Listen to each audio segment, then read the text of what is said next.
এই বিশেষ মুহূর্ত, বিশেষ অকেশনে আমরা বিশেষ মুশফিক ভাইকে বিশেষভাবে আমরা দেখতে চাই। সেটা যদি আমি আমার মানে সেদিকে আসি, আমরা ওসব নেতিবাচক জিনিস আমরা নিতে চাই না। মুশফিক ভাইয়ের বহু কীর্তি আছে বাংলাদেশের।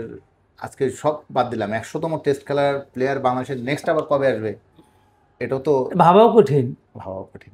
এই যে মমিনুলের বোধ হয় 75 72 না 75 73টা বা 72 আরও 25টা 26টা টেস্ট খেলতে হবে ওর। 25টা 26টা খেললে ওর মিনিমাম 5 থেকে 6 বছর লাগবে। ফর্ম থাকতে হবে, 5 বছর 6 বছর ধরে ওর ফিট থাকতে হবে, ফর্ম এবং ফিটনেস ধরে রাখা, এবং নানা আলোচনা সামলাতে হবে। সে তো আছেই। এই যে ধরেন আজ থেকে 3-4 বছর আগে মুশফিককে তো ছুঁড়ে ফেলে দিয়েছিল সবাই।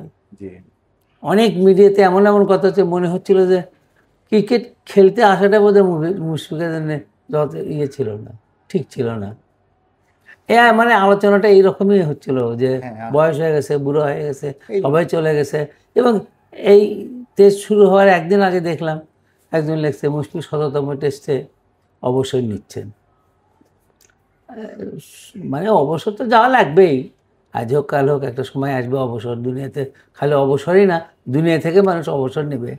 কিন্তু এই কথাগুলো কিন্তু বুকে বাঁধে, অসম্মান করে মানুষকে। বুকে বাঁধে। আমরা আপনার কাছে যদি জানতে চাই, মুশফিককে আপনি, আপনার স্বপ্ন কি? আর কতদিন, মানে 100 টেস্টের মাইল ফলক ছিল, আরো কত টেস্টটাকে আপনি আপনার স্বপ্ন দেখতে চান? না, এটা তো উপরওয়ালা ঠিক করবেন। আর আমি মনে করি ও ততদিন এনজয় করবে, খেলাটাকে উপভোগ করবে, ও ততদিন খেলবে। আপনার বলতে হবে না অবসর T20 ওয়ানডে থেকে নিছে তো, ও যখন উপভোগ করবে না তখন ও ছেড়ে দেবে। সেটাই, এটা প্লেয়ার্স কল হওয়া উচিত। হ্যাঁ, আমি তাই মনে করি। জি।